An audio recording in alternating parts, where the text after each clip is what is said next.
Hola, buenas tardes a todos y a todas, no solo, lógicamente, los que estáis aquí presentes en el Centro Asociado de la UNED en Ponferrada, sino también a todos aquellos que nos estáis viendo a través de la tecnología de la UNED y que espero que seáis muchos en este momento. Por tanto, bienvenidos a esta conferencia que se inscribe dentro de una exposición que tenemos aquí en el centro sobre la ilustración, exposición que promueve la Fundación Sierra Pambley, de la cual, si me permitís, tengo que decir que llevamos colaborando UNED Sierra Pambley desde el año 2007. Es una, digamos, una mutua ayuda que tenemos en distintos ámbitos. Especialmente esta colaboración se ciñe también en el ámbito geográfico, y comentaros que tenemos, ya sabéis, los centros asociados, tenemos aulas en las distintas provincias que dependen de estos centros asociados, y aquí en la provincia de León hay un aula que está en Villablino, en el cual nosotros estamos dando las clases, las tutorías, en un edificio que es propiedad de la Fundación Sierra Pambley, que nos ha cedido, además quiero recalcarlo, gratuitamente y por tiempo indefinido. Y también explicar que personalmente para mí es una de las aulas, digamos, más bellas que tiene la UNED. Y además, dentro de esta colaboración, quiero decirlo aquí también de viva voz, estamos también en algún proyecto que yo creo que en el inmediato futuro podremos seguir colaborando en otros aspectos con vosotros, con Sierra Pambley, y por tanto también agradeceros en nombre de la UNED esa colaboración que tenéis con nosotros continuada, y esperemos que podamos responder también a las expectativas que la UNED en estos momentos está creando en distintos aspectos de la docencia. Y sin más, dar paso aquí al conferenciante que le van a presentar, y que dará una conferencia que tiene que ver con esta temática de la exposición, y por tanto aquí me callo y doy la palabra para que hagan su presentación.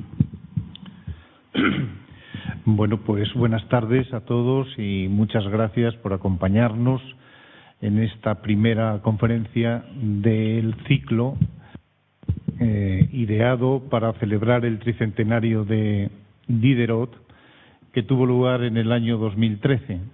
Esta es la tercera edición tanto del ciclo de conferencias como de la exposición que se ha montado en el precioso vestíbulo de esta universidad.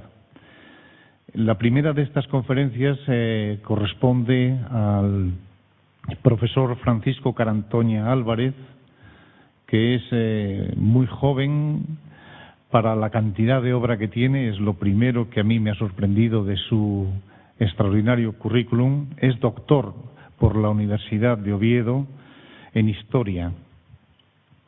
En este momento es profesor titular de la Universidad de León de Historia Contemporánea, ha sido decano en esa facultad y también ha desempeñado el cargo de director de departamento. Pertenece como miembro del patronato a la Fundación Sierra Pambley con algo más que la presencia física, porque me consta que a ella le dedica algo más que las simples notas de su biografía. También pertenece a la Fundación Foro Jovellanos del Principado de Asturias y en la actualidad es secretario primero del Consejo de Redacción de Alcores, una revista de historia contemporánea.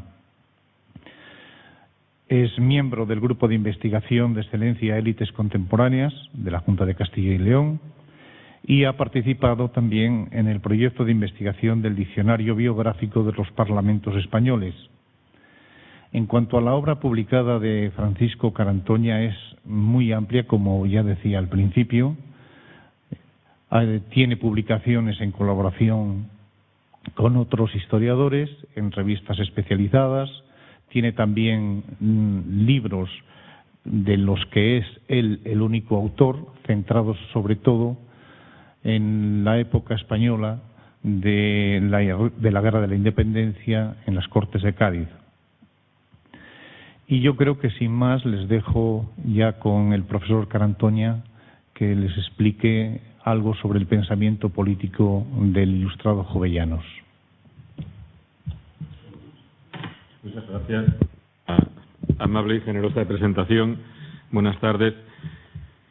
Bueno, ante todo quería primero, pues en nombre de la Fundación Sierra Pambley, ya que hablo como profesor y soy el primer conferenciante del ciclo, pero también como patrono de la Fundación, pues dar las gracias por haber asistir a esta conferencia, quizá en un mal momento, quizá no muy bien anunciada, pero en cualquier caso, que bueno, yo creo que es importante porque abre un ciclo y también pues sirve para inaugurar esta exposición que se podrá contemplar aquí durante unos días en el edificio de la UNED en Ponferrada por estudiantes y por los ponferradinos que tengan interés en la ilustración y bueno, un poco en el origen quizá de nuestro mundo, porque desde el punto de vista del pensamiento, y un pensamiento que además se llevó a la práctica, ciertamente en la ilustración, en esta ilustración del siglo XVIII, incluso de comienzos del XIX, pues encontramos las raíces de nuestra concepción del mundo,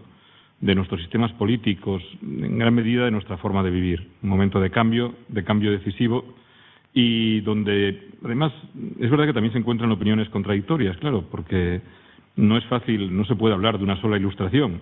Hay una serie de puntos comunes, pero en la práctica, como sucede también con el liberalismo, con el socialismo, con cualquier movimiento cultural o ideológico, casi sería mejor hablar de ilustraciones, de liberalismos o de socialismos. Y, de todas formas, la ilustración, a pesar de las diferencias que podemos encontrar entre los diversos pensadores, entre los países, ciertamente no es igual la francesa que la británica, ni la británica que la española, o la italiana.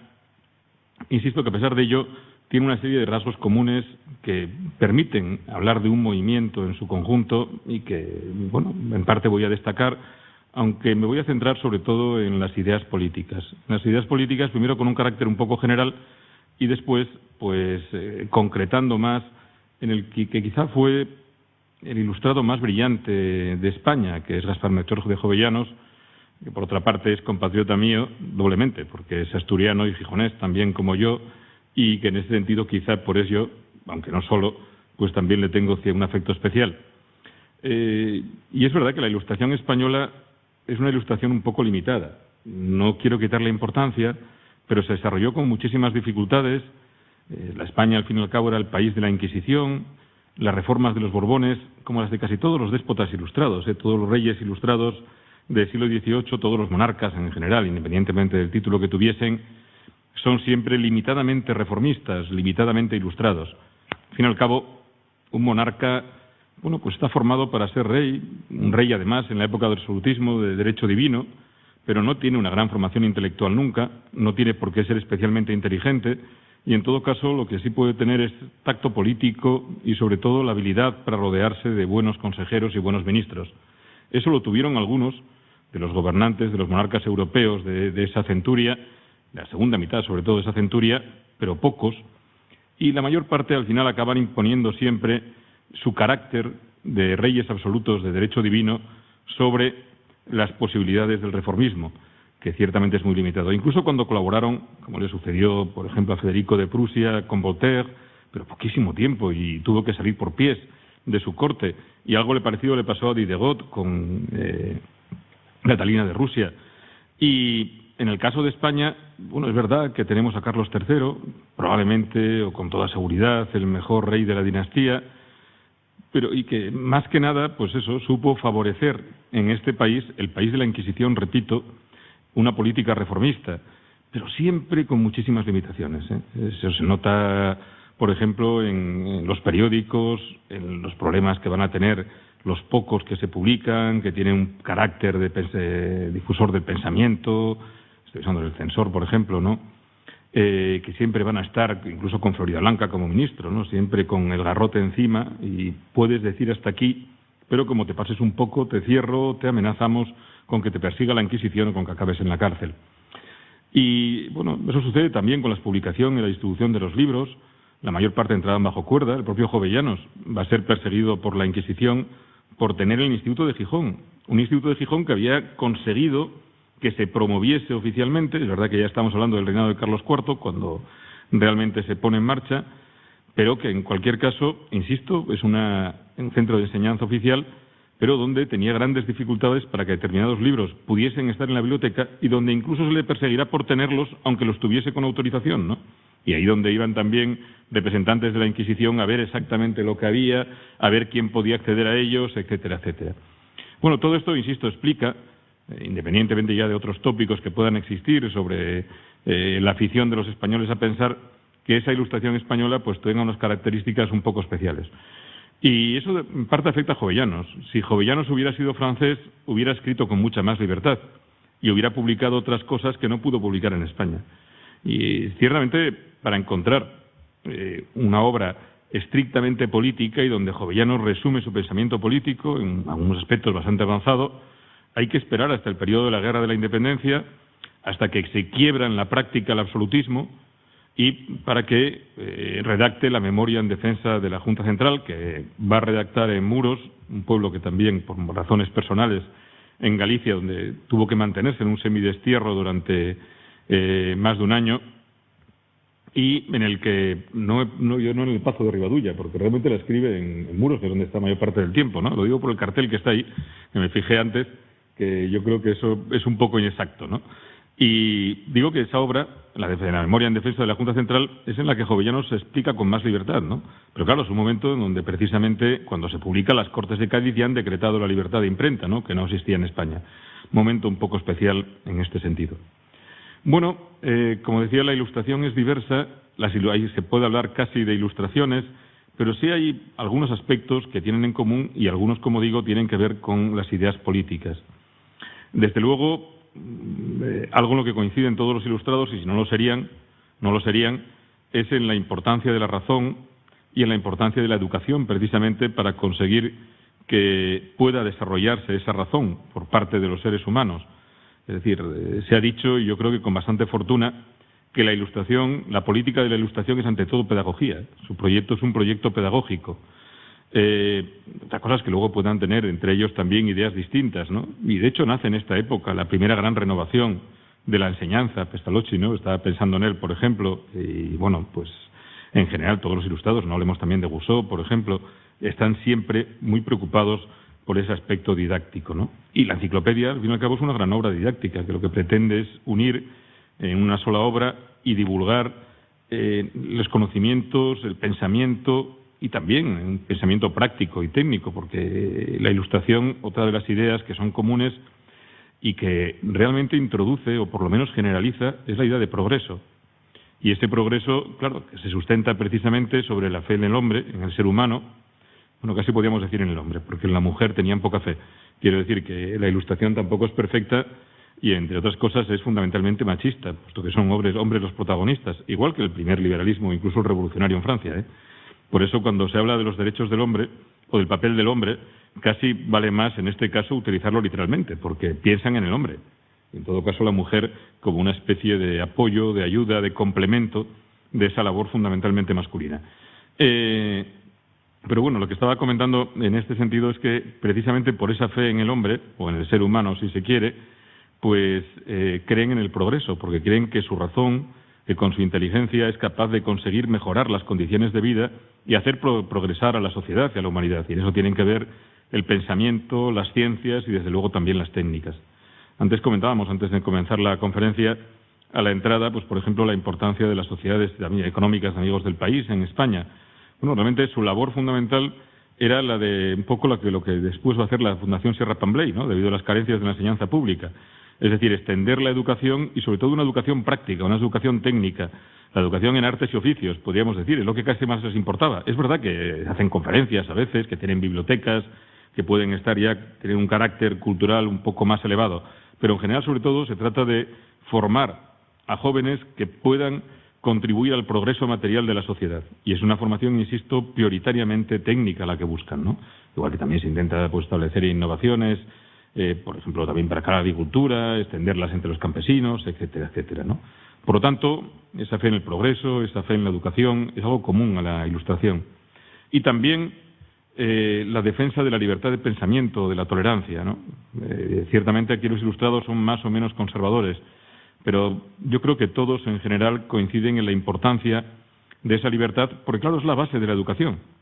Y eso lo van a recoger las Cortes de Cádiz. Si se lee el decreto, que el preámbulo es muy bonito, de 1810, que establece la libertad de imprenta en España, claro, se plantea que esa es la forma de conseguir precisamente la difusión de las luces. Bueno, ¿por qué? Pues porque si no pueden llegar a España las obras de los principales pensadores europeos, incluso las obras de matemáticos, las obras de geólogos o de otros científicos, porque se considera que en un momento determinado pueden rozar, por parte de la Inquisición, se considera que pueden rozar lo que dice la fe, lo que dice el Evangelio, lo que dice la Biblia, pues lo que estamos impidiendo es precisamente que haya un desarrollo de las ciencias, de las artes, de la ilustración del país, y de esta manera no habrá progreso. Por lo tanto, es indispensable que exista libertad de opinión, que exista libertad de imprenta, para que puedan difundirse todo tipo de libros, todo tipo de obras y también de periódicos en su momento, ¿no? Y la tolerancia se extiende también a la cuestión religiosa, que es muy importante, ¿no? Ciertamente con la intolerancia religiosa, o la intolerancia religiosa es la que sostiene en gran medida precisamente ese aislamiento de España, como comentaba, y en otros países europeos. Y la tolerancia, además, la intolerancia está generalizada, es decir, nunca hay nada más intolerante que una religión, y sobre todo una religión monoteísta, eso es evidente, ¿no? Si las religiones han progresado y han cambiado, y los cristianos ahora vemos a veces al ejército islámico y a los sectores radicales del Islam, bueno, este cambio para los cristianos se ha producido hace muy poco tiempo, ¿no? Y las prácticas eran muy parecidas en esta Europa teóricamente civilizada del siglo XVI, del siglo XVII e incluso del siglo XVIII. Al cabo, el Tratado sobre la Tolerancia de Voltaire lo escribió después del asesinato de Jean Calas, ¿no? Y bueno, y realmente no solo ese es uno de los ejemplos que pone, y algo voy a poner también yo en este sentido de Voltaire. Luego, claro, habrá otros planteamientos. Cuando vinculo la Ilustración con el liberalismo es porque algunos pensadores ilustrados van a sostener ideas más avanzadas y, sobre todo, siguiendo el modelo británico, van a defender lo que podemos considerar que son los fundamentos del liberalismo moderno. Del liberalismo que, a su vez, está en las raíces de la democracia, ¿no? Y de nuestras sociedades contemporáneas. El término liberal, hoy, bueno, aquí hay en este momento pocos jóvenes, algunos me escucharán quizá después de esta conferencia, pero ciertamente es verdad que el término liberal, sobre todo en España, en los últimos años casi se convierte en algo peyorativo, ¿no? Identificado con la extrema derecha, pero es completamente injusto. Aparte que es un caso muy excepcional de España. Yo siempre tengo alumnos norteamericanos y les sorprende y cuando se lo comento, ¿no? Que si alguien se define en España como liberal es un señor casi ultraconservador, ¿no? Puesto que, como es bien sabido, precisamente el liberal norteamericano es un defensor de todas las libertades e incluso socialdemócrata, ¿no? Hasta el propio Obama se lo llaman liberal, ya se pone un poco nervioso, se lo llaman socialista, ya es terrible, ¿no? Es un insulto, pero incluso que te llamen liberal, allí puede convertirse en algo peligroso. Ese liberalismo realmente lo que hace es una evolución directa del pensamiento más avanzado de la Ilustración. Es decir, lo que va a hacer es acoger ideas como, por ejemplo, esa defensa de la libertad de pensamiento, pero de todas las libertades individuales, llevándola de manera más radical, y luego planteamientos de muchos ilustrados sobre la necesidad de un gobierno equilibrado, no despótico, y donde haya una participación de la sociedad, sobre todo en las tareas legislativas. Las ideas que defenderán Locke y Montesquieu, sobre todo, pero que, como voy a plantear, tampoco eran ajenas a la mayor parte de los principales ilustrados, por lo menos del sector más avanzado. La identificación que se hace en muchas ocasiones de Ilustración con despotismo ilustrado es equivocada. Los ilustrados lo que sí creían es que podían influir en los monarcas y podían conseguir que desarrollasen una política ilustrada. Insisto que muy pronto se desengañaron. Pero eso no quiere decir que no pensasen que podía existir un sistema político mejor, que favoreciese mejor ese progreso de la sociedad y esa difusión de las ideas ilustradas. Y realmente los principales ilustrados lo que hacen es simpatizar, incluido en este caso en España Jovellanos, y no solo Jovellanos, sobre todo con el sistema político británico, ¿no? Que es el gran modelo donde existe una libertad de opinión impensable en la Europa continental, realmente ya desde el siglo XVII, donde existe una tolerancia religiosa impensable en la Europa continental, donde existe además una seguridad jurídica. Bueno, el habeas corpus, si no recuerdo mal, se va a reconocer todavía en la época de la Restauración. En la época de el reinado de Carlos II, me parece que es en 1679, en el Reino Unido. Eso no existía al propio Jovellanos. Si en España hubiera existido habeas corpus, no hubiera podido estar encarcelado durante 7 años sin juicio, ¿no? Y eso no podía pasar en el Reino Unido. Un juez tenía que ser el que decidiese si se solicitaba el habeas corpus, si era injusta o era correcta esa detención y qué duración tenía que tener y qué funciones, ¿no? Bueno, como digo, todas estas razones hacían que la Ilustración continental y también la española mirase como modelo al Reino británico, incluso lo idealizase, ¿no? De manera, quizá, en este sentido, pues un poco excesiva. Desde luego, desde el punto de vista de los abuelos del liberalismo, el más importante, que además también es uno de los grandes padres de la Ilustración, porque claro, es un hombre del siglo XVII, es John Locke.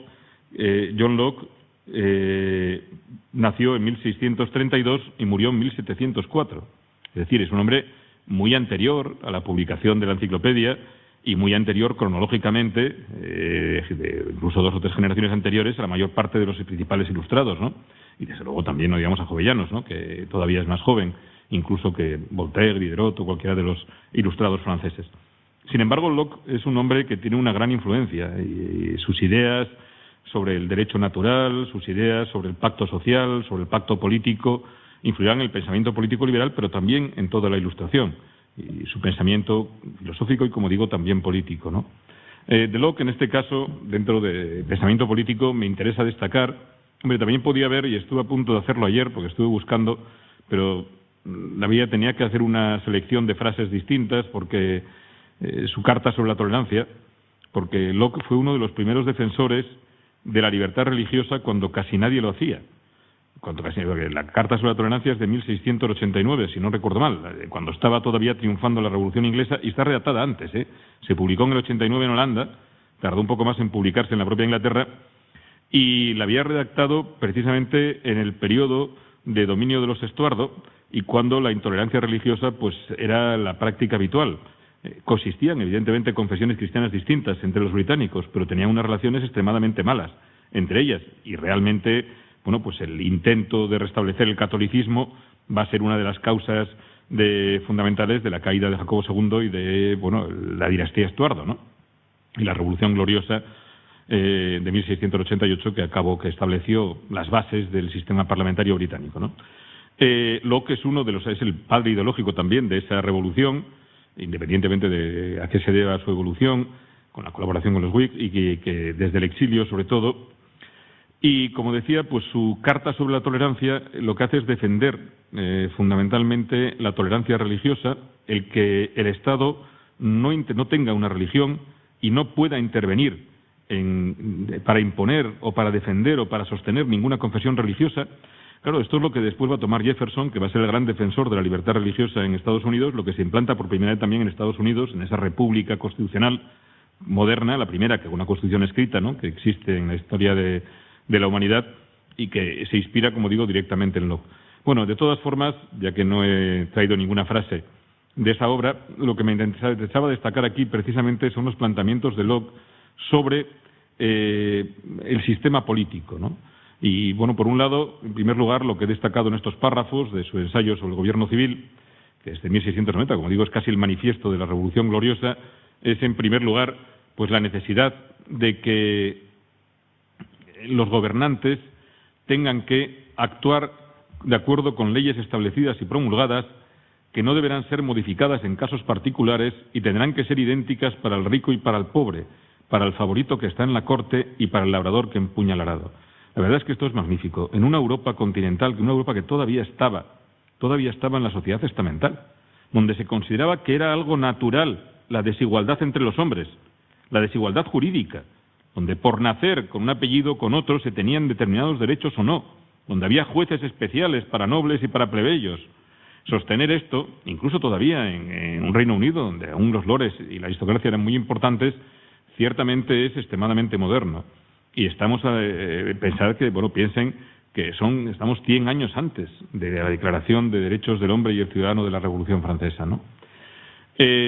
defiende también, sostiene que los poderes deben de estar separados en la práctica y que el poder legislativo, que es el que debe hacer las leyes, es preferible que esté en manos de varias personas. Lo diferencia, como se ve en la última frase, del poder ejecutivo y a su vez también diferencia a estos dos de un tercer poder que él llama federativo. En cualquier caso, de estos párrafos, de esta segunda diapositiva, me interesaba casi más el comienzo, ¿no?, cuando dice que el pueblo es el único que puede señalar cuál ha de ser la forma de gobierno de la comunidad política, y eso lo hace al instituir el poder legislativo y señalar en qué manos debe de estar. Con esto no quiere decir que esté en contra de la monarquía absoluta. Él, en principio, piensa que puede existir un régimen monárquico donde el monarca sea a la vez el legislador, no solamente ostente el poder ejecutivo. Pero esa decisión tiene que partir de la comunidad política, y esa decisión puede ser revocable. Y es importante ese matiz que se denota, que se establece, puede ver en la obra de Locke, entre lo que es el pacto social originario, que constituye la sociedad, y el pacto político. Ese pacto político que permite en un momento determinado que la comunidad política pueda dar marcha atrás en la primera decisión, que puede ser, por ejemplo, la de entregar a una dinastía el poder ejecutivo y el legislativo, sin necesidad de que eso ponga en cuestión a la sociedad misma, ¿no? Es una forma de entender el pacto social diferente de otros pensadores de la edad moderna que, bueno, aunque lo acepten, en ocasiones consideran que realmente es irrevocable, ¿no?, porque cuestionaría la misma existencia de la sociedad. En último término, bueno, el poder federativo de Locke, que es lo que me interesaba, es un poder que no es realmente considerado habitualmente, posteriormente, por la ciencia política como uno de los grandes poderes del Estado, sino más bien una serie de funciones del Ejecutivo, lo que llamaríamos las relaciones exteriores, ¿no? Y aquí sí es importante plantear que, aunque es el primero que plantea la necesidad o la existencia de poderes distintos dentro del Estado, Locke no considera un poder al poder judicial, ¿no? Habrá que esperar pues más de medio siglo para que publique un ilustrado francés, un ilustrado también de primera generación, en este caso de Francia, pero evidentemente más joven que Locke. Había nacido en 1689 y murió en 1755, el barón de Montesquieu, Su espíritu de las leyes. Tomo aquí una de las primeras ediciones españolas del Trienio Constitucional, precisamente ese momento en que España pues se puso a la vanguardia de Europa, con la Constitución de Cádiz en vigor, por muy poco tiempo, de todas formas.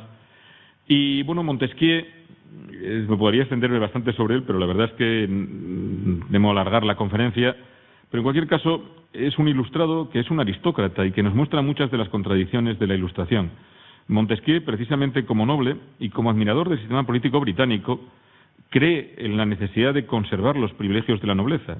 En eso tampoco estaría muy lejos Jovellanos, que cree que esos privilegios de la nobleza pues hay que adaptarlos a una sociedad moderna, pero él cree que siguen siendo importantes y que la nobleza, como tal, debe tener un papel destacado en la sociedad. Por eso Jovellanos también ve como mejor sistema el sistema parlamentario británico, con dos cámaras y una cámara alta que tiene ese carácter fundamentalmente aristocrático, aunque también se introduzca el alto clero, en el caso británico el anglicano, ¿no? Montesquieu va un poco por ahí, y realmente pues sus críticas al absolutismo, que en el espíritu de las leyes son relativamente veladas, porque claro, Montesquieu diferencia el despotismo de la monarquía. El despotismo prácticamente lo identifica con el despotismo oriental, con el imperio turco, con otros imperios orientales, asiáticos, pero él considera que la monarquía absoluta puede no ser despótica, siempre que se atenga a las leyes y que haya una serie de cuerpos en el Estado que frenen en cierto modo su poder, esos cuerpos intermedios que no tienen por qué ser instituciones necesariamente elegidas, sino que pueden ser, por ejemplo, el propio estamento aristocrático, que limita el poder del rey. O él dice sobre España, donde la aristocracia es relativamente débil y donde no hay un parlamento, las cortes no se reúnen, las cortes en España del siglo XVIII son algo puramente simbólico para coronar a los reyes. Él considera que la Iglesia en España juega ese papel y que es la que impide, porque es muy poderosa, que el monarca sea un monarca pues realmente un déspota, ¿no? Bueno, es una forma de ver las cosas que también es discutible, pero en cualquier caso lo comento por eso, ¿no? Pero bien, aquí lo que he destacado son algunos párrafos del espíritu de las leyes, donde precisamente lo que hace es defender los privilegios de la aristocracia, ¿no? Por esta razón, a veces se lo acusó de ser un reaccionario. Yo creo que no es verdad. Es un ilustrado, pero es un noble ilustrado de la mitad del siglo XVIII, con sus ideas. Y cuando planteo, como planteé antes, que el liberalismo tiene sus raíces en la Ilustración, no quiere decir que hayan sido liberales. Los ilustrados, la inmensa mayoría, igual y menos todavía demócratas. ese tipo de cosas, eso es incurrir en un anacronismo. Evidentemente, ni siquiera la mayor parte de los liberales del 19 van a ser demócratas. El término demócrata, y sobre todo después de la Revolución Francesa, se identifica prácticamente con un revolucionario antisistema. Es decir, es casi es sinónimo de anarquista. Y a muchos de ellos, si los hubiéramos llamado demócratas, se hubieran ofendido, ¿no? Porque usted no me insulte, ¿no? Porque no, que yo soy una persona de orden y quiero una reforma, pero moderada y una participación de la sociedad en las instituciones siempre dentro de un orden y, además, sobre todo, centrada en las élites, ¿no?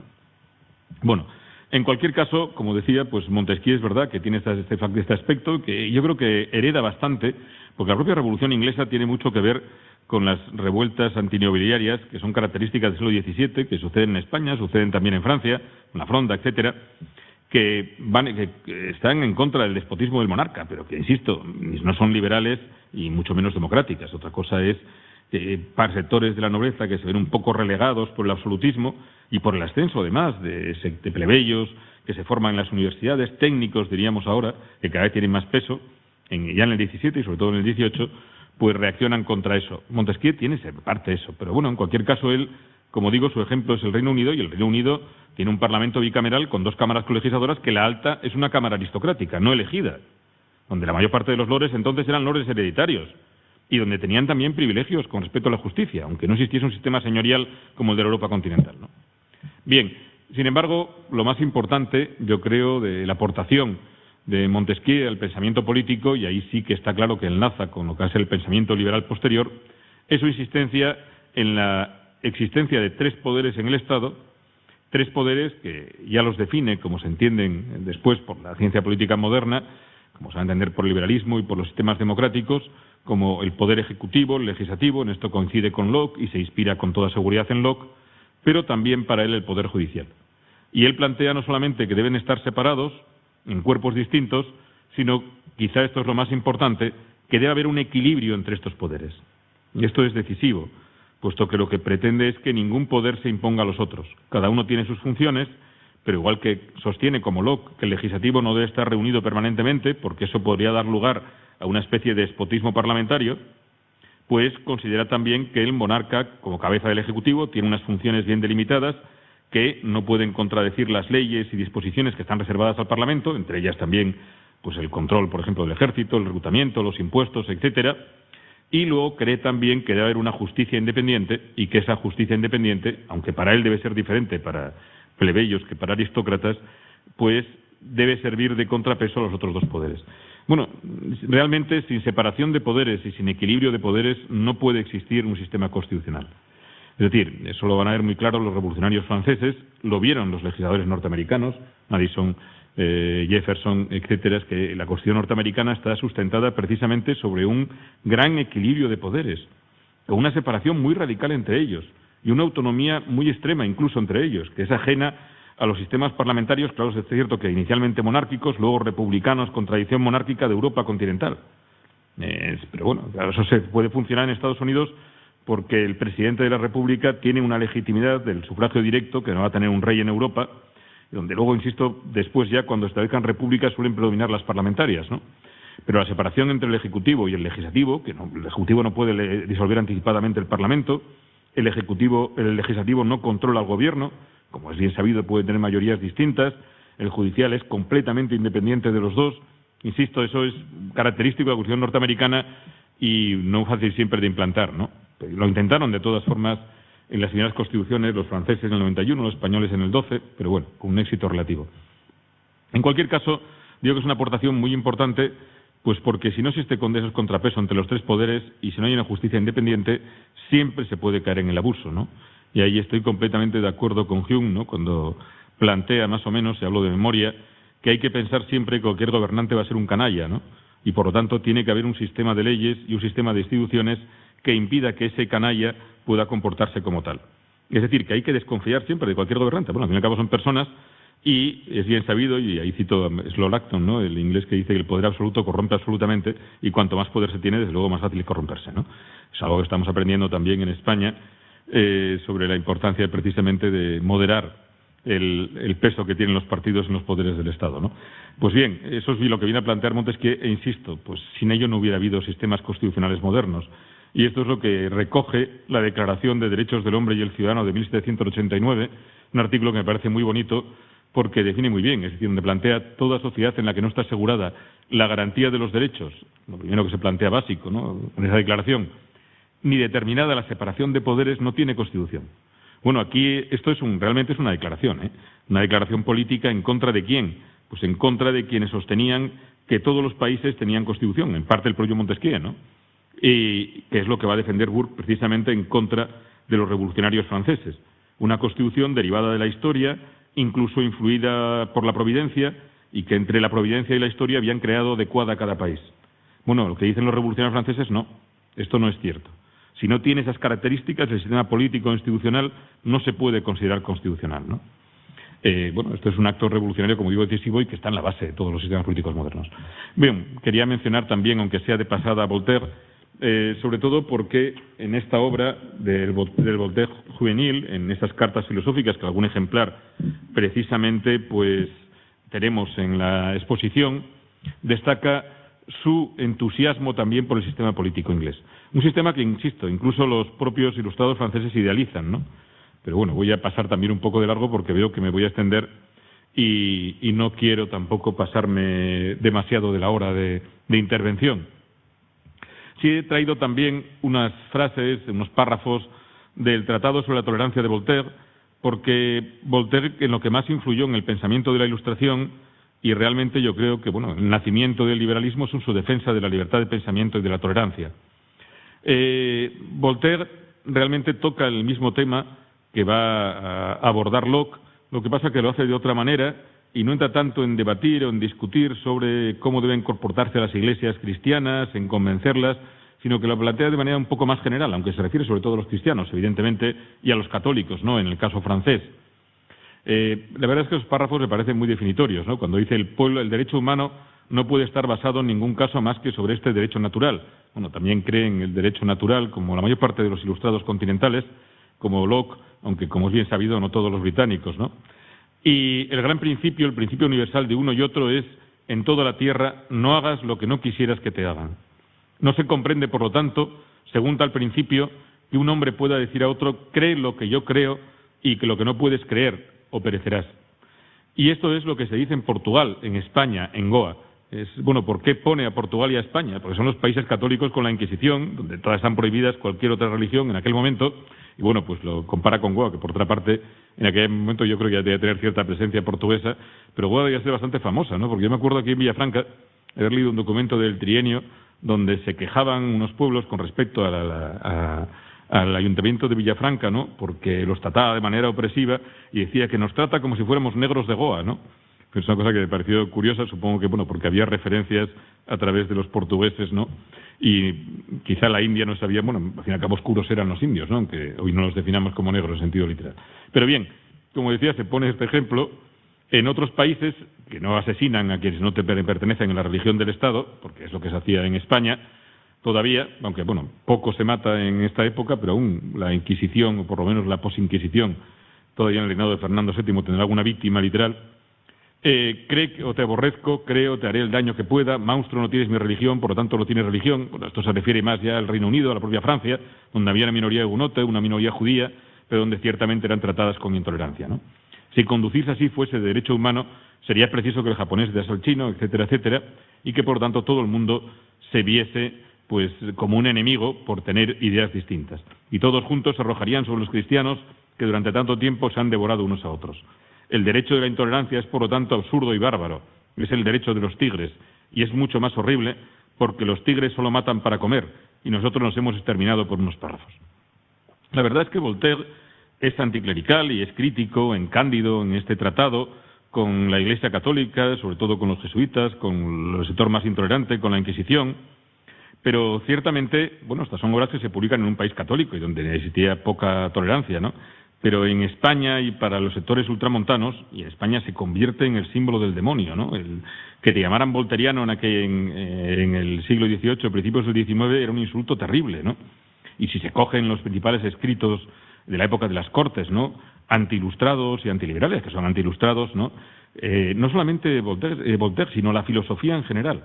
Es decir, lo que se cuestiona en España por los sectores ultras de la mayoría de la Iglesia católica, es la propia filosofía, ¿no? Y que llaman filósofos a los liberales. Lo llaman como insulto. Igual que dentro de la religión, a quienes son reformistas, como católicos, como el caso, por ejemplo, de Jovellanos, los llaman jansenistas, entre otras cosas porque defienden también la tolerancia, están en contra de la Inquisición, están a favor del poder de los obispos frente a la Inquisición, los llaman jansenistas, los ultras, pues también llaman filósofo a cualquiera que se aleja de lo que consideran la ortodoxia católica, ¿no? Más conservadora. Bueno, pues esta sería... En cuanto a Diderot tenía, lo que había seleccionado son unos párrafos de elogio a la Revolución norteamericana, esa revolución que conoció ya mayor, poco antes de morir, concretamente pues de textos de 1778, Diderot murió en 1784, pero que va a ver precisamente como un ejemplo y como un lugar de asilo, ¿no?, para los oprimidos de toda Europa. Y Estados Unidos lo fue durante mucho tiempo, ¿eh? Claro, Estados Unidos va a demostrar que se puede establecer una constitución para un gran país y una república representativa ya casi democrática y que pronto va a ser democrática. Y hay que pensar que Montesquieu, que el propio Rousseau, creían que esto era imposible. Rousseau sostenía que la democracia, y eso que se identifica siempre como un demócrata, y no lo era realmente, ¿eh? Pero Rousseau, la democracia era posible en las polis griegas, en pequeñas comunidades, pero era imposible en un gran Estado.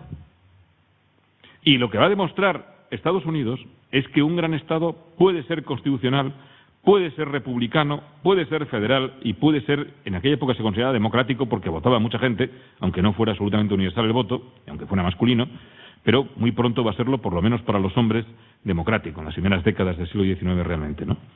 De ahí, como digo, el entusiasmo que el propio Jovellanos también manifiesta, por la Constitución norteamericana, en este caso todavía no la Constitución, porque todavía no está aprobada, La Constitución es de 1787, es decir, no llegó a conocerla, pero sí había comenzado la Guerra de la Independencia y se había establecido la primera confederación en Estados Unidos. Bueno, voy a pasar a comentar algo también en este sentido de Jovellanos. Este es un cuadro que no es de la época, es de Nicanor Piñole, pero también lo pongo por carácter sentimental, donde se ve la playa de Gijón, con Jovellanos, con la playa de Gijón al fondo, en la plaza del Marqués, donde está su casa precisamente, ¿no?, y la torre de los Jove, detrás de los Jove Evia. Jovellanos, como decía, es uno de los más destacados pensadores españoles de la Ilustración y de los más respetados, además, ya en su época y de los más influyentes posteriormente. Jovellanos, de todas formas, va a tener también varias lecturas. La influencia de Jovellanos va a ser muy notable tanto en los liberales avanzados, en los liberales de las Cortes, que se van a declarar herederos suyos de su pensamiento en muchísimos aspectos, incluido Agustín Argüelles, uno de los padres de la Constitución, conde de Toreno, pero también va a ser reivindicado por sectores conservadores, y de sectores tradicionalistas, el propio Cándido Nocedal, ultracatólico, carlista una temporada, va a ser prologuista de sus obras y va a ser uno de los que reivindiquen esa visión conservadora de Jovellanos. Y también los liberales moderados, que están en otra posición intermedia. Por eso Jovellanos es padre de muchos, en parte, y quizá él no reconocía a todos sus hijos, y mucho menos posteriormente, ¿no?, pero muchos teóricamente se reivindican hijos intelectuales de Jovellanos. Precisamente esto que había puesto al principio, ya he seleccionado un sello de la Segunda República, en la imagen de Jovellanos, cuando inicié mi presentación, un poco para demostrar cómo también en la Segunda República se reivindica ese Jovellanos, al más liberal, progresista, ilustrado, ¿no? Jovellanos, es un hombre de su época y decía que es el más destacado y más influyente, pero no quiere decir que sea muy original en su pensamiento. Ciertamente no lo es, y yo creo que él era consciente, además. Jovellanos, por lo pronto, no es el autor de ninguna gran obra. Yo tengo las obras completas de Jovellanos, o casi completas, porque debe faltar un tomo, pero en esas obras lo que hay sobre todo es correspondencia, son diarios y son pequeños trabajos. Incluso los literarios tampoco son muy extensos. Pero sus obras más extensas y de más enjundia, yo creo que son el informe sobre la ley agraria y la memoria en defensa de la Junta Central. Todas las demás, pues, son, otros informes oficiales, también el que hace, por ejemplo, sobre espectáculos públicos, otras cosas, pero no son demasiado extensos. Y él lo que hace, en gran medida, pues, es retomar el pensamiento de la Ilustración europea, que conoce bien, que ha leído, y, sobre la cual se siente más afín en algunos aspectos con unos o con otros. Hombre, Jovellanos en este sentido, pues sí es un defensor ya en la época más madura, cuando elabora precisamente esta memoria en defensa de la Junta Central, sobre todo el pensamiento británico. Yo creo que Burke le influye mucho, ¿no? igual que también le influye Locke, aunque no se identifique de todo con él, o Montesquieu, ¿no? Pero él cree en la Constitución histórica, al estilo que la defiende Burke. O sea que otra cosa es que la entienda como que hay que modernizarla y tiene que estar en continua adaptación. Para él el modelo de España en este sentido sería el Reino Unido. Es claramente anglófilo, ¿no? Bueno, lo será después, sobre todo en España, el liberalismo moderado, bueno, anglófilo en la teoría, porque es curioso, ¿no? Precisamente quienes van a ser desde la teoría política más moderados, más anglófilos, que es el Partido Moderado, lo que sería la derecha liberal, sin embargo se lleva muy bien con Francia, políticamente, ¿no? Y tenían una relación muy estrecha políticamente con Francia. Y los progresistas, estoy hablando de la época de las regencias, las guerras carlistas y tal, que eran la izquierda liberal, veían, ideológicamente, se sentían mucho más identificados con la Francia de la Revolución, por lo menos con muchas de sus ideas, y sin embargo van a ser más próximos al Reino Unido porque coinciden con el Reino Unido en la defensa del liberalismo económico, ¿no? Los moderados, en ese sentido, son más proteccionistas y más intervencionistas, aunque sean liberales, mientras que los progresistas se inclinan más por esas tesis y se ven más cercanos al Reino Unido. Bueno, esto es una... Pero lo que quiero decir sobre esto es que lo que me parece insistir es que Jovellanos es un anglófilo y que, bueno, va a defender ideas liberales tanto en lo económico, sobre todo quizá en lo económico, como en lo político, en muchos aspectos, que es lo que quería comentar. En cuanto al informe sobre la ley agraria, es verdad, quien lo lea, que lo verá un poco tímido, y el propio Jovellanos lo sabe porque muchos de sus amigos se lo hicieron ver. Lo que pasa que él se lo insinúa en la correspondencia y les dice, bueno, que él publicó lo que él quería que se publicase, esta obra. Y esta obra va a ser muy mal vista por la Inquisición, incluso creo que estuvo temporalmente, por lo menos en el índice. Porque, claro, lo que ataca es el derecho de amortización, y al atacar, plantea que es una regalía de la corona y que se puede, y que es inconveniente que esas tierras y propiedades salgan al mercado. No entra en detalle en las propiedades de la Iglesia, no lo hace, pero claro, la Iglesia ve amenazadas precisamente sus propiedades por estas tesis, ¿no? Lo que hace es defender la plena propiedad privada, una cosa muy característica de su propiedad perfecta que defienden los liberales, y una reforma, por lo tanto, de la agricultura sostenida precisamente en la defensa de los propietarios, en el libre uso de esas propiedades y en acabar con la propiedad institucional, ¿no?, que estaba tan generalizada, y con una serie de derechos, por ejemplo los de la Mesta, etcétera, que limitaban la propiedad individual que había en España, ¿no? Insisto, quizás sea tímida en su redacción, aún así tuvo problemas y hay que entenderla en la España de la época, y él era consciente de que era tímida. Pero si le hubiera dicho lo que pensaba y lo que sus amigos sabían que conversaba cuando hablaban con él, pues esa obra probablemente no se hubiera podido imprimir y no hubiera tenido la influencia que tuvo directamente en las Cortes de Cádiz. Es decir, los decretos de 1813 que establecen, que acaban con el antiguo régimen en la agricultura completamente, que establecen la plena propiedad, el libre arrendamiento de las tierras, el cercamiento de tierras, etcétera, pues están inspirados directamente en Jovellanos. Las propias Cortes de Cádiz, además, cuando le hacen el homenaje a su muerte, a Jovellanos, establecen que su informe sobre la ley agraria se convierta en libro de cabecera, ¿no?, para la formación precisamente sobre estos aspectos económicos, ¿no? Desde el punto de vista político, Jovellanos, como digo, también se ve influido por las ideas liberales, pero de ese liberalismo británico relativamente moderado, reformista, alejado de las revoluciones, es decir, porque los propios británicos lo que hacen es renegar de sus revoluciones. Ciertamente se consolida el sistema parlamentario es porque tuvieron dos y le cortaron la cabeza a un rey antes que nadie, ¿no?, por motivos políticos relativamente modernos, ¿no? Pero ciertamente reniegan de la primera revolución, en la mayor parte de la historiografía oficial británica y de todo Whig, y a la segunda la quieren hacer ver más bien como una revolución de élites en contra de un rey papista y tiránico, pero no como una revolución social y radical al estilo británico, ¿no?, al estilo francés, perdón. Y por otra parte lo que plantean es que sus instituciones, y esto también tiene mucho de trampa, pues al fin y al cabo lo que hacen es casi volver un poco al origen con la Revolución del 88, con la gloriosa, ¿no?, recuperar el espíritu de la Carta Magna, ¿no?, que el despotismo de los Estuardo en cierto modo había marginado, y en todo caso pues modernizarlo un poco, ¿no? Bueno, como digo, es una forma de ver la historia que a Jovellanos también le gusta, pero que está también bastante falseada, ¿no? Las cosas son un poco distintas.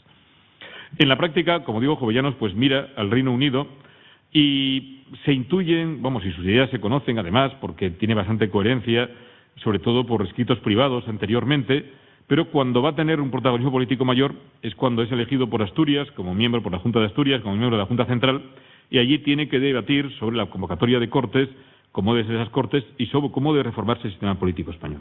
Y ahí puede intentar, y lo va a hacer, llevar a la práctica sus ideas.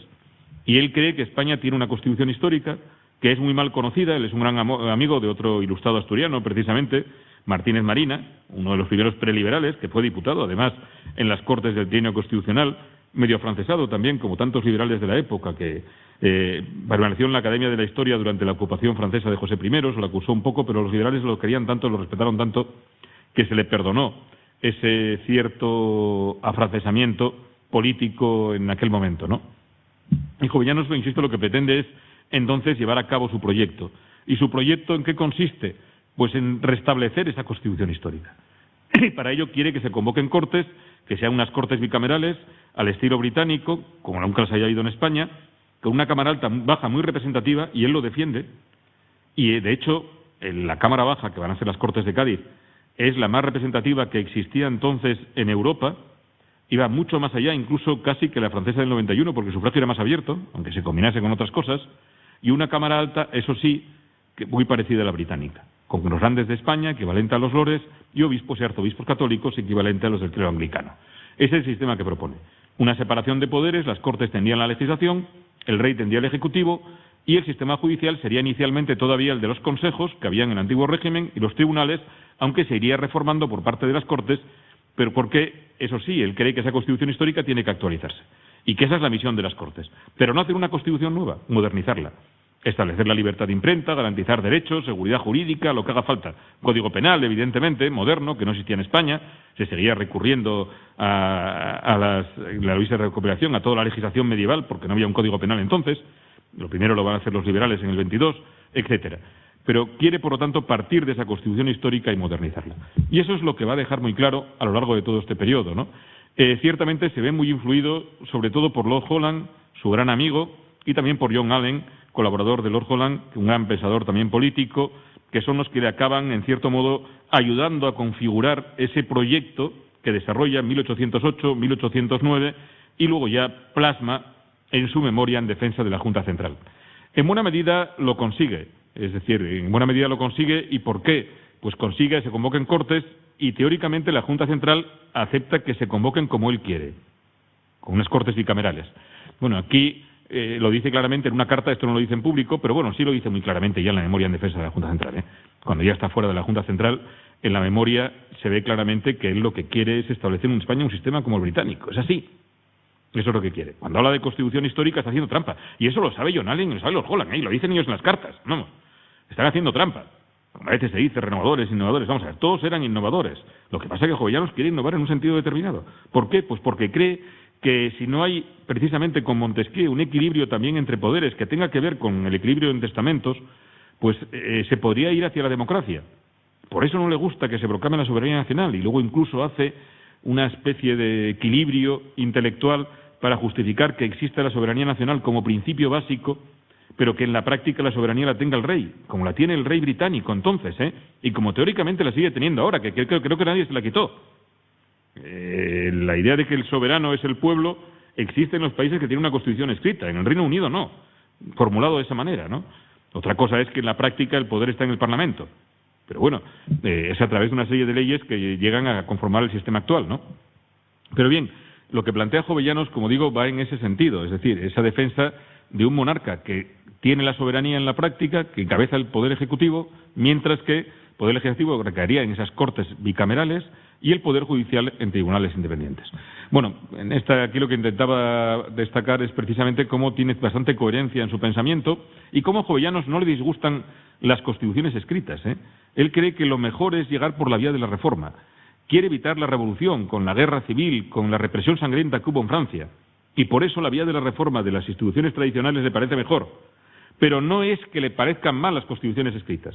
En este caso, cito elogios a la francesa del 91 y a la Constitución del 95, a la Constitución del Directorio, a la del año 3, que la segunda es republicana, pero es una Constitución republicana moderada, con una separación de poderes clara y con un Parlamento bicameral. Y él, por ejemplo, también, cuando las Cortes están en marcha, cuando le dice a su sobrino Cañedo, que era mucho más reaccionario que él, que era diputado en Cortes, bueno, que por qué no miran las Cortes al sistema norteamericano, que es republicano, pero que tiene también un Parlamento bicameral. Él cree que una Cámara de segunda lectura es importante, incluso aunque fuera electiva, ¿no? Se opone a la idea que se impondrá en Cádiz de la Cámara única, porque, bueno, es cierto que ahora el Senado corrige errores hasta de ortografía, ¿no?, de las lo que hace el Congreso, quizá con mucho apresuramiento, ¿no? Se discute la importancia que pueda tener o no, pero vamos, para él una Cámara de segunda lectura de revisión es importante. Él la prefiere aristocrática por lo que decía, pero incluso aunque no lo fuera, también le parecía correcto, ¿no? Bueno, en este sentido, pues como decía, lo que van a hacer las Cortes, la proclamación de la soberanía nacional, que es lo que conoce la Constitución, no llega a verla, evidentemente, porque muere mientras se está redactando, en 1811, todavía ha empezado a pasar al Pleno, conoce nada más que los primeros proyectos, pues él rechaza el principio de soberanía nacional. Como digo, él lo explica por eso, precisamente, porque hace falta una autoridad que se ejerza de manera permanente, y esa autoridad tiene que estar en el Ejecutivo, que tiene que ser fuerte. Y por lo tanto eso se puede considerar soberano, de cara también a la relación con otros países. Otra cosa es que se diga que la soberanía originaria es la de la nación, y que precisamente porque es la de la nación, ese soberano que ejerce el poder ejecutivo tiene que, en cierto modo, que estar al servicio de la nación. Por eso lo que él viene a decir, después de decretado por las Cortes, precisamente que España ejerce la soberanía nacional, para decir que él no quiere contradecir a las Cortes, ¿no? Pero que conviene, en su opinión, matizar precisamente este concepto. La Constitución se aprobó definitivamente en 1812, evidentemente se aleja en muchos aspectos del pensamiento de Jovellanos, va más allá. Estos jóvenes discípulos de él, como eran los asturianos directos, se sentían así, Toreno y Argüelles, pues van unos pasos más allá del que fue su maestro. La Constitución se recoge alguna idea ilustrada que me gusta destacarlo. Yo creo que es la única Constitución española que tiene un título específico dedicado a la instrucción pública, a la enseñanza, que la actual le dedica importancia, también a la Segunda República, pero es un título exclusivo dedicado a la instrucción pública. Muestra que estos liberales son hijos de la Ilustración, y para ellos era importantísimo, aparte que en este caso, en esta edición, que es del 20 también, si no recuerdo mal,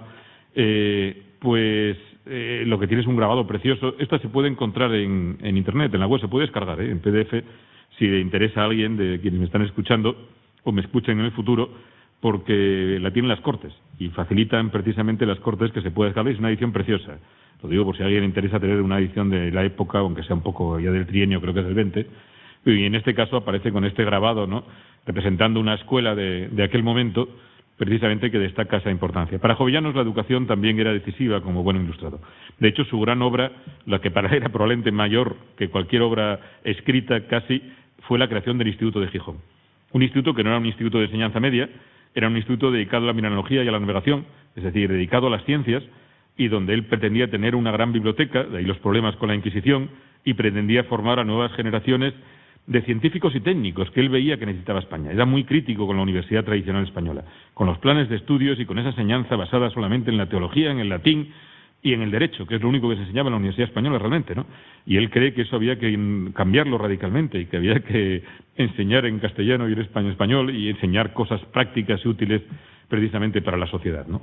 Bueno, pues con esto cierro un poco esta conferencia, donde más que nada esbocé algunas ideas sobre el pensamiento de Jovellanos y sobre todo eso quiero destacar su influencia posterior, una influencia que reconocen las Cortes y que, insisto, luego es múltiple, ¿no? Es verdad que incluso porque Jovellanos era católico, es verdad, pues sí, y pues sectores conservadores, porque cría crítico con algunos aspectos de la Revolución Francesa, sobre todo con la Convención y con la época del terror, intentan reivindicarlo, yo creo que muy equivocadamente, ¿no? Sus principales biógrafos, Javier Varela, el propio José Caso, y estudiosos políticos, por ejemplo, ahora quizá el mejor sea Sarasola, de Jovellanos, pues cuestionan esta concepción conservadora o tradicionalista de Jovellanos, que está muy cogida por los pelos, vamos, que es, yo creo que no se puede sostener. Ahora, lo que sí es verdad es que las dos grandes corrientes del liberalismo, la progresista y la más conservadora moderada, las dos se sienten herederas de Jovellanos.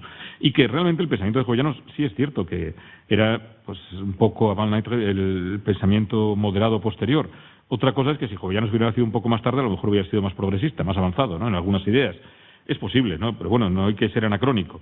Jovellanos es un hombre que escribe a caballo entre el siglo XVIII y el siglo XIX, y en esa España donde precisamente por haberse planteado desde el Ministerio de Justicia recortar el poder de la Inquisición o suprimirlo, él mismo acabó siendo encarcelado sin juicio y pasando 7 años decisivos de su vida en el castillo de Belveria, además en condiciones terribles, donde no se le permitía ni leer ni escribir y se lo tenía absolutamente aislado, ¿no? Bueno, pues muchas gracias y espero que este esbozo de algunas ideas de la Ilustración haya sido útil. Ciertamente, claro, abordar tantas cosas en una conferencia no es fácil, el tiempo es limitado, pero bueno, pues gracias por escucharme y no sé si hay alguna pregunta, pues pueden hacerla.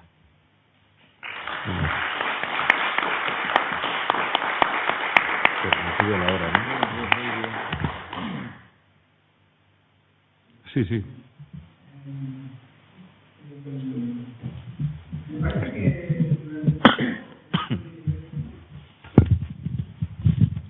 Digo que me parece que durante el siglo XVIII los ilustrados españoles, no sé si supongo que pudieron hacer poco por la reforma política, sobre todo a nivel de instituciones, la reforma de las Cortes no se consiguió nada, efectivamente, y ante esta carencia incidieron más, pienso yo, en materia económica y jurídica. Pongo como ejemplos el tema del uniformismo jurídico peninsular, mediante el ataque a los foralismos del siglo XVIII, que todos conocemos, tanto catalán como valenciano, balear. Luego también el tema de las reformas fiscales, no sé si ahí los ilustrados estuvieron también detrás de las reformas fiscales de Florida Blanca y demás. Eso por una parte. Luego también quisiera que me dijera si Jovellanos tuvo algún tipo de relación con ilustrados de la zona noroeste, sobre todo de ideología católica, como Feijóo o Sarmiento, Fray Martín Sarmiento, que se dice que nació aquí en Villafranca, que sobre todo yo conozco un poco de Sarmiento, la obra que tiene en materia de enseñanza, que me parece muy innovadora, y bueno, me parece que en este sentido merece la pena destacarse en el pensamiento ilustrado, ¿no? Y ya por último, mi última pregunta. Yo como investigador estoy siguiendo a un personaje que no consigo clarificar su... es Antonio Mompalau. No sé si a usted le suena de algo, porque indirectamente yo tengo referencia de que escribió algo sobre la historia de León en el 18 y no sé si usted tiene alguna referencia indirecta. Muchas gracias. Pues en este momento esto último no me suena en absoluto, ¿no? Sí, no, es verdad, claro, pues dentro de las ideas de la Ilustración, hombre, incluso de la preilustración, al fin y al cabo, las ideas de la Ilustración casi se pueden rastrear desde el reinado de Felipe V, ¿no? Bueno, Felipe V, cuando llega con las ideas reformistas francesas, va a ser el que establezca, por ejemplo, bueno, que cree las academias, ¿no? En España, y el que intente reformar y modernizar la administración, pero con muchísimas resistencias, ¿eh?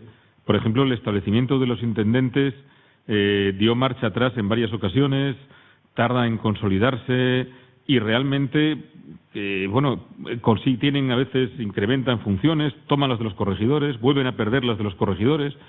Es decir, que los cambios en este sentido son bastante limitados. Desde el punto de vista fiscal, bueno, el catastro de la Ensenada quedó en nada, en un estudio estadístico. Y no se cambia el sistema fiscal nada más que en la Corona de Aragón, porque había sido derrotada en la Guerra de Secesión, pero en el resto de España no se hace nada. No se hace nada. Se mantiene todo el sistema de las viejas rentas provinciales y las alcabalas. Sí, porque hay una oposición bastante general a las reformas. Y claro, hay que tener en cuenta que las reformas pasaban por el Consejo y tenían que discutirse y que aprobarse y se eternizaban. Y los reyes en general, pues en este caso tampoco quieren crearse demasiados enemigos. Por eso digo que al final la mayor parte de los cambios, eso es algo que le pasa a toda la Ilustración europea, por eso lo comentaba, ¿no? Bueno, en el caso de José II de Austria acabó encontrándose con un montón de levantamientos al final de su reinado, ¿no? Es decir, que todas las reformas ilustradas por parte de los monarcas, cuando quieren llevarse a cabo, siempre acaban siendo limitadas, ¿no? Claro, pues en ese sentido sí, reformas económicas se van a intentar, ¿no? Y está clara la influencia de Guard, la influencia de Campomanes, por ejemplo, pues la liberalización del comercio de granos, de trigo, la liberalización parcial del comercio con América, la creación de puertos habilitados, ¿no? Entre ellos también el de Gijón, el de Coruña. Hombre, todo esto son reformas muy importantes, ¿no? Pero claro, que todas son muy limitadas, es decir, que no tocan la estructura del sistema, ¿no? Y ahí realmente no se atreven. En cuanto a Jovellanos, hombre, evidentemente él conocía todo el pensamiento ilustrado y se ve muy influido por él. Yo creo que en ese sentido más por Feijóo. Yo lo que no recuerdo ahora es con Sarmiento ninguna relación directa o cita, pero claro, a lo mejor tampoco me fijé demasiado, porque a mí en lo que más me centré eso que leí mucho de correspondencia y de diarios. No recuerdo ahora, pero no sé si Salvador o alguien ahí que ya conozca el pensamiento de Jovellanos también lo encuentra. Claro, yo lo que busqué sobre todo es lo que a mí me interesa más, que es ese pensamiento político y centrándome sobre todo en la correspondencia y en los diarios a partir del reinado de Carlos IV, más que nada, que es el que me interesa más, la influencia de la Revolución Francesa, bueno, después del elogio a Carlos III, ¿no? Y ahí, pues, en este momento no recuerdo, ¿no? Ahora no me atrevería, porque yo tampoco soy en ese sentido un experto en Jovellanos, ¿no?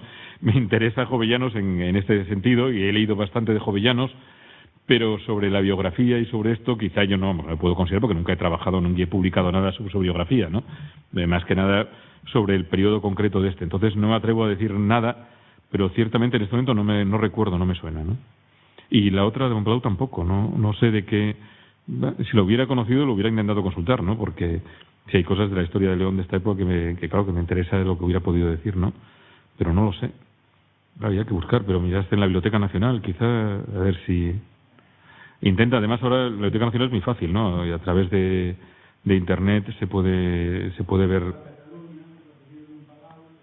No, pero ahí lo más fácil ahora es mirar en la Biblioteca Nacional, mirar en internet en la Biblioteca Nacional, porque ahí se encuentran muchísimas cosas, ¿no? Y entonces, bueno, es probable, por lo menos la referencia, ¿no? Aunque no esté digitalizado el libro, ¿no? No sé, ¿alguna pregunta más? Bueno, pues si no hay más preguntas, yo creo que es obligado dar las gracias por esta estupenda conferencia que yo estoy seguro de que ha despertado las ganas de continuar conociendo la historia contemporánea de España.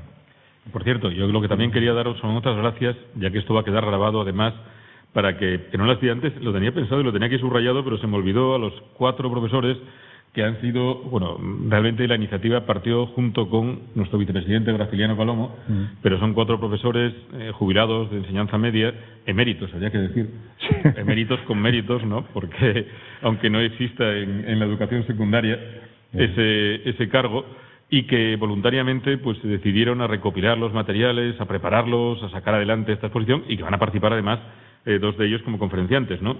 Y estoy hablando de Bernardino González Pérez, de Emilio Geijo Rodríguez, Javier de la Torre Fernández y Miguel Ángel Cordero del Campo, ¿no?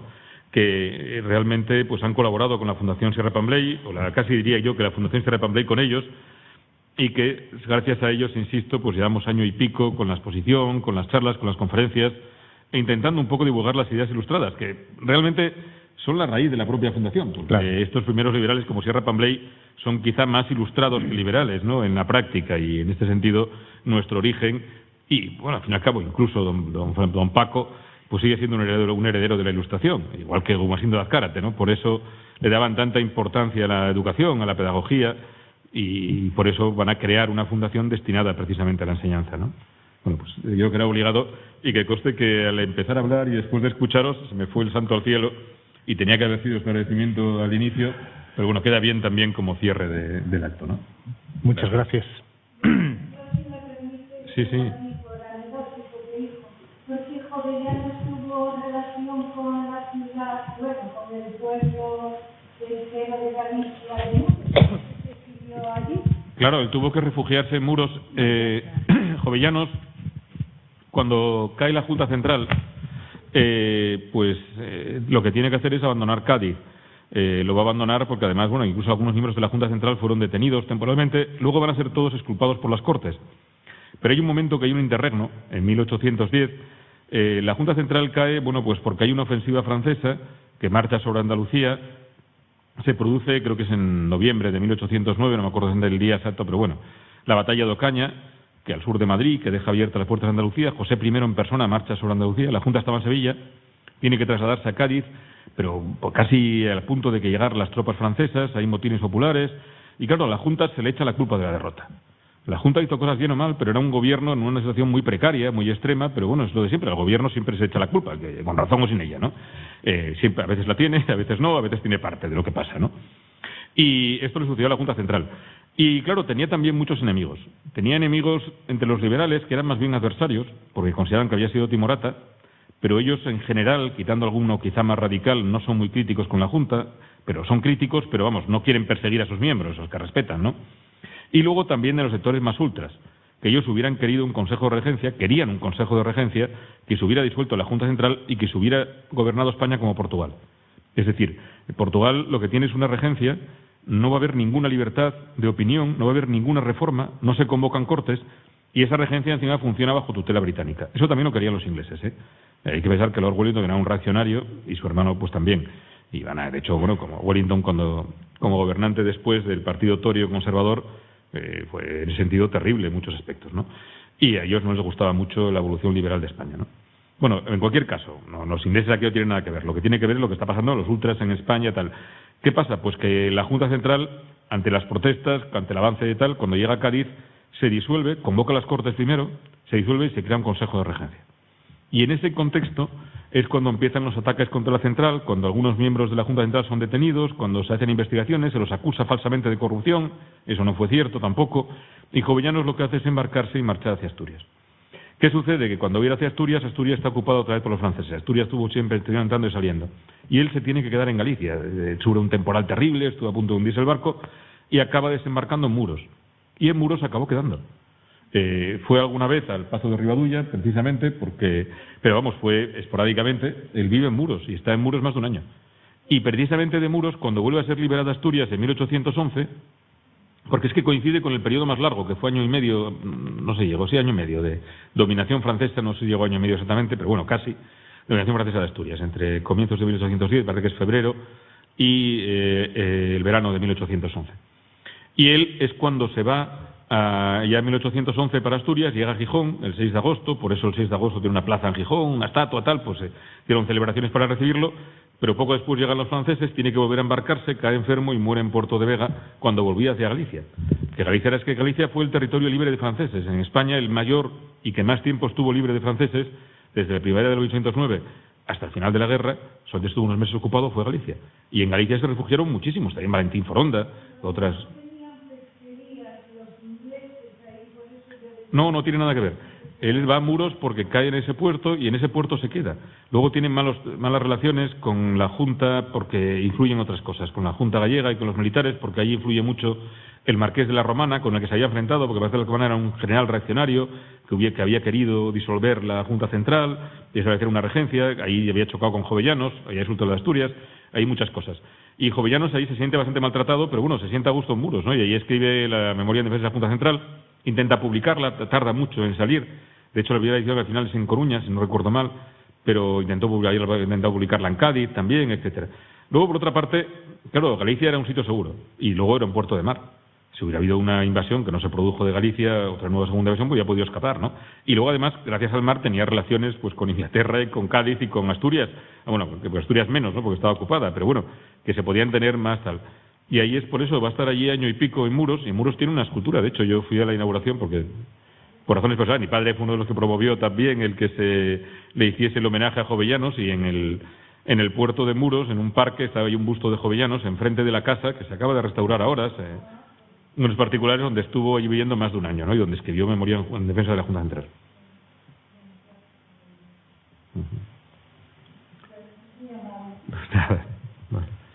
Pues entonces terminamos ahora ya, de verdad, ¿no? Muy bien. ¿Es todo? Bueno.